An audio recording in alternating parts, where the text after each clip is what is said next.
Hello, I'm William Mears. This is, Wonder what? and we just saw Fear Her. What So, was it called? Fear Her. Oh. So, what did you think? I don't think it was one of the best ones. I didn't hate it as much as you claim that everyone did. I think it would have been. I do think it had something of the pattern of what was the one with the coronation? The Idiot's Lantern.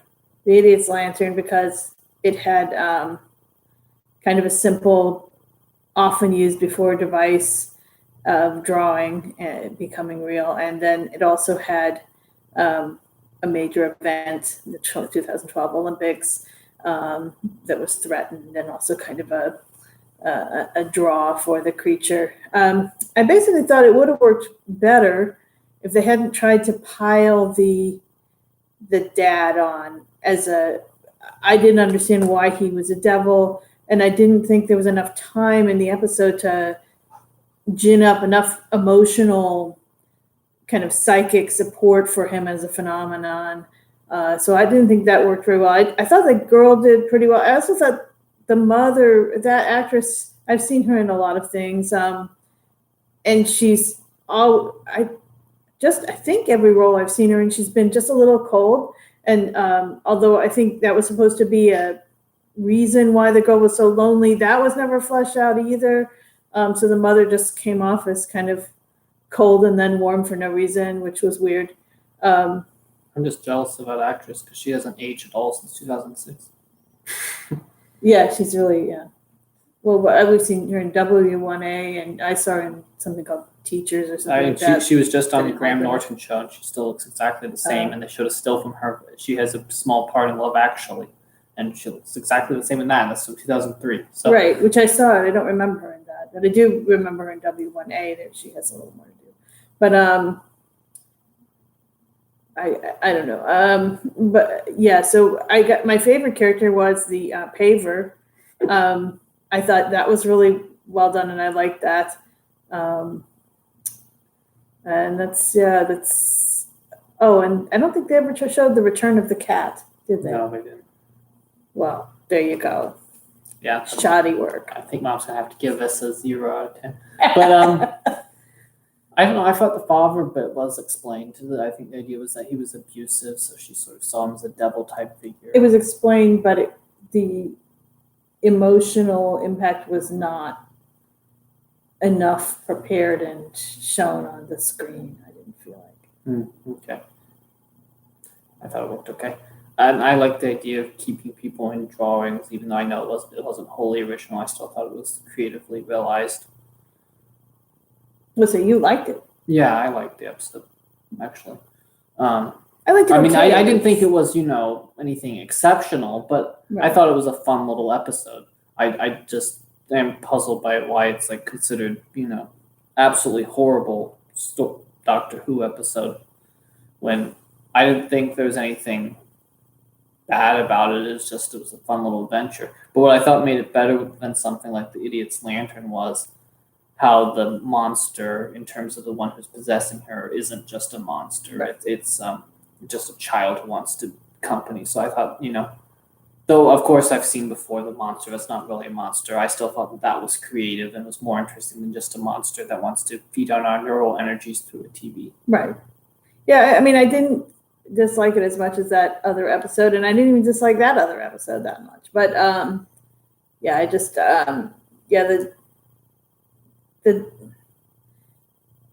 the weird dad coming through the closet, I thought was one too many monsters piled into the episode. I thought it added kind of a nice psychological level to the daughter, why she was, if she's been abused and then her mother sort of damaged from the abuse, so then she retreats into her drawings and thus is easier prey for the alien to take over. I mean, I understand all that. It just didn't feel that it showed it to me enough that I felt it too. Well, I didn't believe in it. In terms of not showing where I do think the episode struggled and why I don't think it was a great episode, well, one of the reasons is the whole figuring out about the alien. It's very much like a mind meld, and then the doctor just exposits, so it doesn't really play fair for the viewer. We can't figure out what's going on through the pieces of evidence. And I thought that was sort of lacking. It was just the doctor's like, oh, this alien does this, and then that, and then this. Right, and maybe that's why it's hated too. So I thought that was kind of clunky. in terms of why it's hated, I've talked to some people, I've read the reviews, and it seems to be that a lot of people think it's too much of like a kids episode and not adult enough, which I actually thought it had some interesting adult themes because that I would have liked to have seen, and maybe in this post-Brexit day and age, we would have seen more of it. But I thought it was interesting that the paver, there's a little kind of racist incident with the paver, and then, you know, they're the only black family on the block, and they have all these problems, and, you know, they kind of took the Mystic Negro cliche and kind of played with it in an interesting way that she, you know, she isn't really, but you know, you could see where the white people on the street might get upset, and that never came to fruition, but it seemed to be kind of latent in the episode. I definitely think so, and probably themes that were left unpacked has to do with how this episode was developed, and that it was a hastily commissioned script because the original one fell through, so this was sort of done at the last minute to fill a spot rather than something that was carefully planned out throughout the season. And I think that does show a little bit in terms of how elements seem recycled and how beats, like another beat that was problematic was like that old lady neighbor. She seems like she's going to be a factor and then she just vanishes until the end. I didn't mind that but often there are these red herrings. She's like a red herring that turns out to be just a normal old lady who's reacting to something strange going on. Sure. But she was very perceptive, but that could have been what she's saying. But I agree with that. What I did really like about the episode was how Rose has to save the day on her own, pretty much. So the doctor gets like taken aside, and Rose has to prove herself. I thought that was well done. No, that's been coming on more and more frequently with the episodes. Right, but I like that this episode really let her shine. So I thought that was good. Another thing that was really hated by fans was the Olympic torch scene. Oh, okay. I liked it. Why? What's the matter with it? They thought that the doctor was just partaking in self-indulgence that he wouldn't do, that he'd be like above that, and he'd let humans have their moment. But I thought we had discussed how the fans were always talking about his arrogance. So yeah, I know it's a little confusing, isn't it? And I also think that he has sometimes, even though he's so superior to humans in his powers, he often seems to have human envy. Like like he almost wishes he could be ordinary, right? So right. I think he wanted to take part because of that. And it worked on a metaphorical level, in that the doctor carries the torch of the human spirit, to get really corny, but it's true. That's sort of his like point. So this is just sort of making it literal. So I didn't see the problem with it, and David Tennant's doctor is the sort who would do that. And he was just trying to make sure the moment wasn't ruined for everyone. So yeah, I don't know why fans had such a problem with that. Well, they can't have it both ways. If he's arrogant, then it's a natural thing, and you can't complain about it. Yeah. So. Yeah, it's interesting. I also like the subtle touch of the doctor mentioning that he's been a father before, and Rose's ears sort of perking up at that, like, oh, maybe even if we are fleeting, I could have a life with him. Or I could have a child with him. Yeah, exactly. So I have a life with him. But I wonder if we're going to find out more about,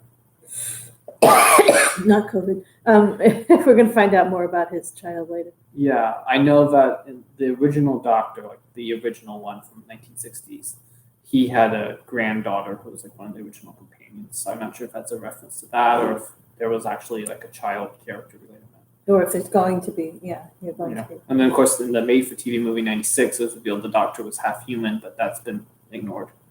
That movie's been kind of considered not canon. The Doctor has been recognized by the story, whatever. So I'll be curious to see where it goes with that. But I like that there wasn't actually like a line of dialogue; it just relied on Piper's little acting tick when he said that. I thought that was a nice subtle moment. She's very good at it also. What wasn't as subtle was the ending with the whole something horrible is coming. But I still kind of like that, because we've had so many endings where like something horrible has happened and the Doctor was like, oh well, credits are coming, let's prance off. But here it's like, no, it seems like bad things keep happening. Something awful is going to happen. So I like that. Did they say that? I can't remember. We actually didn't just watch this. It was yesterday. Dramatic license. Yeah, they like look into the fireworks and it was like, nothing can keep us apart. And Doctor says, never say never. Oh, right. I remember that. So I like that little beat in terms of sort of subverting the usual ending. And indeed, 2 episodes from now, we have an episode called Doomsday, which doesn't sound promising, but we'll see. So I thought there were a lot of little touches in this episode that I liked. And I liked the premise of the drawings and that the monster wasn't really a monster. So I thought there were a lot of positive things in it, even though I recognized that, yeah, I was probably jumbling too much. Yeah, I could sort of tell it was probably a rushed script, but I don't see it as, horrible. Maybe it's just because in terms, I'm a huge Star Trek fan. And in terms of the episodes regarded as horrible by Star Trek fans, usually they are pretty awful. Like the one where Tom Paris and Janeway evolve into lizards, or Worf and Jadzia have an argument on Risa over whether Worf needs to stop being such a stick in the mud. Just awful episodes. Whereas this was a fun little romp that didn't really reach exceptional status. But it has, like a 5.9 out of 10 on IMDb, which is really low for Doctor Who. A poll in 2010 found it as like the worst rated episode of the revival. Oh, I think that's a little harsh. So maybe just because I saw those things before I saw this episode, then I was sort of prepared for something worse, and it wasn't that. I'm more predisposed to like it based on that. What do you think? I just didn't feel what I was supposed to feel about the daughter's loneliness, partly because she was so taken up with the thing all the time, so we hardly got to know the real daughter at all, and the mother was so cold and weird, and so that ending where she's, not the end of the whole episode, but at the end of that part where she's, hugging her and telling her she's never going to be alone and all that, I didn't really care for it.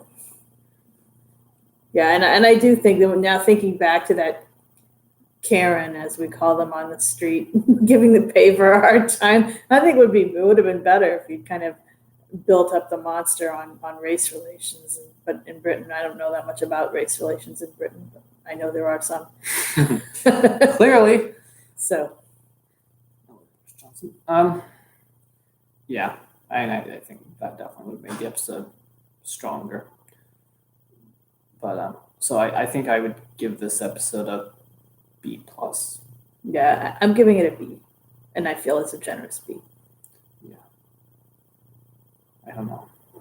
There's nothing I hated about it, so I can't really under C territory. It wasn't like the zombies squandered potential and the Unquiet Dead, which I still consider the worst episode I've seen. Yes, I still think that's the worst one.